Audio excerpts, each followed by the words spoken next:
kula suwun, siapapun yang alim itu menjaga diri dari mendapat. Tapi Joko terus gedeng pengajian ya keliru. Uripe masjid itu nak ana pengajian. Tapi kiai ini kudu iki. Taruh saja misalnya dia harus tahu kalau misalnya dapat sangu 2 juta. Harus langsung dizakati. Ora usah ngenteni setahun. Karena potensinya uang ini satu, kalau ilmunya dia manfaat, mungkin seimbang ilmu manfaat untuk 2 juta. Tapi kalau ilmunya enggak manfaat, dia harus zakati. Ya zakati apa saja. Lagi masjid juga 2 juta duit cemen. Dikene masjid sing lebih enggak urip atau dikene pondok. Ya paling penting dizakati lah.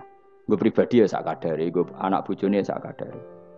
Jika ulama dulu kalau zakat itu ada yang sampai 50%, ada yang sampai 2/3 persen. Makanya Saiban Ar-Ra'i ketika ditanya, zakat menurut kamu berapa? Saiban Ar-Ra'i, ya zakatnya wong khawas ta wong am?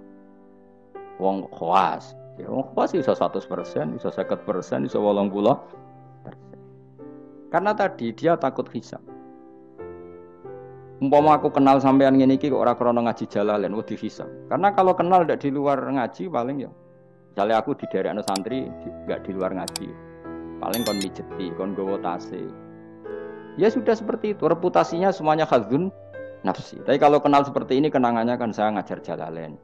Kowe mulang belajar. Semuanya tentang Quran, semuanya tentang ilmunya Allah Ta'ala. Sehingga sebaiknya kita ya kenal hanya gini-gini saja, ora usah akrab teman-teman. Mari ruwet.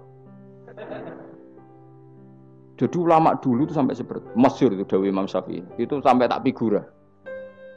Wadittu annal khalqa ta'allamu hadzal ilma wa ma nusiba ilayya syai'un minhu. Sebagian riwayat harfun minhu.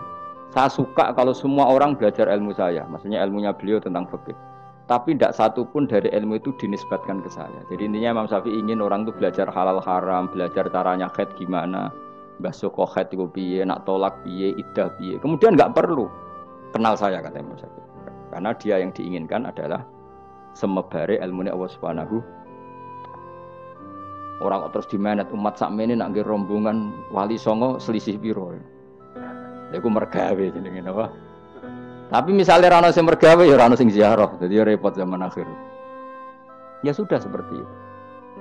Makanya kalau ini cerita ya, ulama itu orang paling tersiksa karena tadi kalau dia ngomong semuanya adalah wallahu a'lamu bimuradi bidzalik, problemnya pertanyaan itu. Quran turun untuk memberi penjelasan. Lalu bagaimana kalau Quran sendiri tidak jelas, yaitu awailus suwar.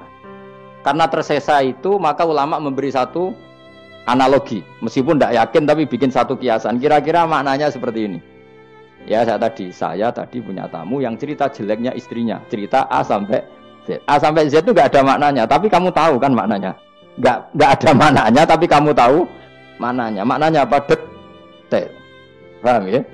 Nah orang Arab itu tahu, andaikan kamu orang Arab hidup saat itu tahu, Quran itu begini, hamim, dia tahu, ha itu merujuk apa, mem merujuk apa, jelas ya? Tapi tetap saja kita tidak tahu yang semestinya, sehingga kita tetap ngendikan wallahu a'lam, dan itu makom tertinggi, itu makom sampean semua. Dan saya milih makom sing dek-dekan, mulane nerangno mau iku makom dek, napa? Dek sing makom dhuwur napa? Wallahu a'lam. Taman milih makom dhuwur tapi gak manfaat. Kalau milih makom dek tapi napa? Manfaat.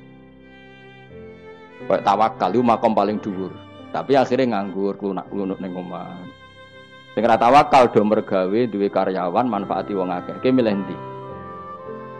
Jare kancaku, sakjane ora tawakal. Angger gak di toko ora nganggur dhewe. Cuma wong kiai ora ada alasan dadi nganggure, alasane apa? Tawakal. Jelas ya, mohon jadi jelas ya. Jadi ulama itu orang paling tersiksa dalam menganalisis seperti itu. Kalau bilang enggak memahamkan, padahal Quran sendiri motivasinya atau tujuannya memahamkan. Sementara kalau paham betul, nyatanya Quran ada ayat mutasyabihat. Ya, saya setengah-tengah ngerti polanya, tapi tidak ngerti detailnya. Apa? Ngerti polanya, tapi tidak ngerti detailnya. Yang enggak ngerti detailnya kita ngomong wallahu alam, tapi kok ngerti polanya, piye-piye Quran turun itu lil mubin, lil ibanah, untuk memberi